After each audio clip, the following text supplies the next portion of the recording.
네, 이제 일주일 뒤면 버락 오바마 행정부가 물러나고 도널드 트럼프 행정부가 출범합니다. 미국의 첫 흑인 대통령 시대가 저물고 첫 아웃사이더 대통령 시대가 열리는 건데 그래서인지 지금 미국은 무척 분주한 모습이라고 합니다. 네, 자세한 소식 워싱턴 화상으로 연결해서 들어보겠습니다. 김범현 특파원. 네, 워싱턴입니다. 네, 지난 8년 동안 미국을 이끈 버락 오바마 대통령이 고별 연설을 했죠. 인상 깊은 작별 인사였다고 하던데 관련 소식 먼저 전해주시죠. 네, 지난 화요일 오바마 대통령은 정치의 고향인 시카고를 찾았습니다. 미국의 제44대 대통령으로서 작별 인사를 하기 위해서입니다. 첫 흑인 대통령인 오바마 대통령은 레임덕이라는 말이 무색할 정도로 임기 말까지 50% 넘는 지지율을 기록하며 많은 미국인들의 사랑을 받아왔는데요. 한 표까지 구입하며 행사장을 가득 메운 사람들은 기립박수와 눈물로 아쉽지만 오바마 대통령과 작별 인사를 했습니다. 대통령을 좀 더 해달라는 외침도 나왔습니다. 현장 분위기 직접 보시겠습니다.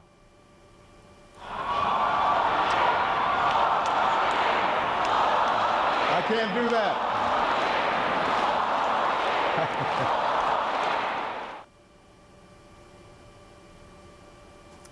그동안 미국의 변화와 진보를 이끌어온 오바마 대통령은 다양한 도전에도 민주주의를 더욱 발전시키기 위한 시민들의 참여를 당부했습니다.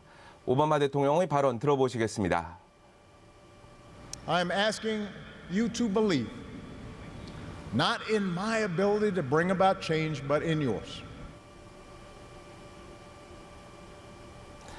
그리고 2008년 대선 구호였던 Yes, we can. 우리는 할 수 있다는 말을 다시 한번 외치며 작별 인사를 마쳤습니다. Yes, we can. Yes, we did. Yes, we can.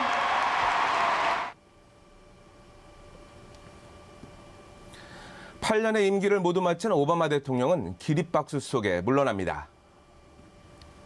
네, 이 연설 다음 날 도널드 트럼프 대통령 당선인이 대선 후 첫 기자회견을 했는데 어떤 내용이었나요? 네, 이번이 대선 후 첫 기자회견이라 어떤 미국의 청사진을 내놓을지 기대가 됐었는데요.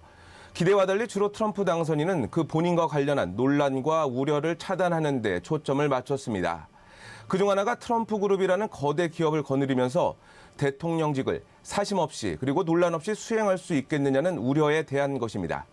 트럼프 당선인은 두 아들에게 경영권을 넘기고 자신은 경영 일선에서 물러나겠다고 밝혔습니다. 회견 내용 들어보시겠습니다. Is my two sons who are right here, Don and Eric, are going to be running the company. They're not going to discuss it with me.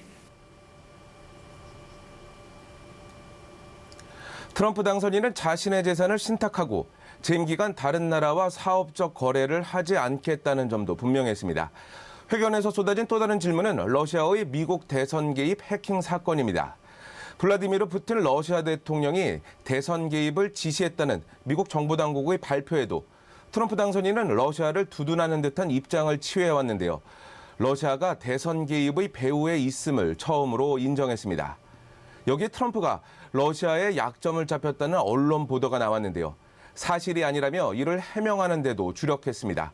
이 과정에서 관련 보도를 한 CNN 등을 향해 막말을 퍼붓기도 했습니다. 어수선했던 당시 상황 한번 보시겠습니다. Since you're attacking us, can you give us a question? Go ahead. No, Mr. President-elect. No, not you. Not you. Can you give us a chance? Your organization's you are attacking terrible. our news organization. Your Can organization's you give us a terrible. chance Let's to go. ask a question, sir? Go ahead. Sir, Quiet, can you state, quiet. Mr. President-elect. I'm not going to give you a question. Can you state categorically? You are fake news. Sir. 이런 가운데 트럼프 당선인은 오는 20일 미국의 제45대 대통령으로 취임합니다. 네, 트럼프 당선인의 취임에 맞춰서 트럼프 내각 장관 내정자들에 대한 미상원 인준 청문회도 시작됐는데요. 어제 렉스 틸러슨 국무장관 내정자 청문회에서 대북 정책의 일단이 공개됐죠. 네, 거대 석유기업 엑손모빌의 CEO 출신으로 트럼프 정부의 외교 사령탑을 맡을 렉스 틸러슨 국무장관 내정자는 먼저 북한을 적으로 규정했습니다.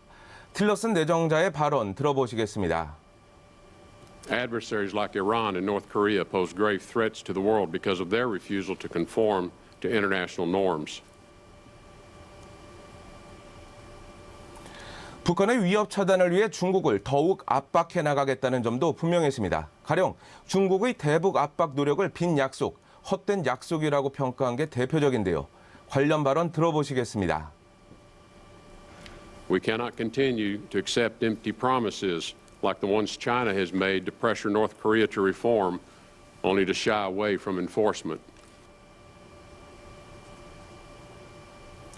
중국이 계속해서 유엔의 대북 제재 이행을 피한다면 중국 기업이 타깃이 될 수 있는 세컨더리 보이콧까지 검토하겠다는 점도 시사했습니다.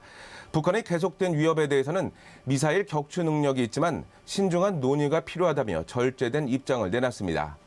틸러슨 내정자는 또 한국과 일본의 핵무장 용인론에 동의하지 않으며 북한 위협에 대응하기 위한 한미 동맹의 중요성을 강조하기도 했습니다. 네, 오늘은 제임스 매티스 국방장관 내정자 등에 대한 인준 청문회가 열렸는데 이 소식도 함께 전해주시죠. 네, 오늘은 제임스 매티스 국방장관 내정자, 마이크 폼페오 중앙정보국 CIA 국장 내정자에 대한 인준 청문회가 열렸습니다. 여기서도 북한 문제가 검증 항목으로 꼽혔는데요. 매티스 내정자는 북한 정권의 지속적인 도발로 한반도 정세가 불안정하다고 평가하면서 북한의 위협에 맞서 동맹과 협력해 나간다는 점을 강조했습니다. 또 주한미군 철수 가능성에 대해 영내 주둔해 있는 미군의 철수 계획은 없는 것으로 알고 있다고 답했습니다. 폼페오 CIA 국장 내정자는 북한이 국제사회의 압박에도 위험한 핵과 탄도미사일 역량을 강화해 나가고 있다고 밝혔습니다. 이 과정에서 북한이 공격적인 사이버 역량을 갖추고 있다고 평가했습니다. 북한의 위협에 대한 트럼프 정부의 대응은 한층 강경해질 것으로 예상됩니다. 지금까지 워싱턴에서 전해드렸습니다.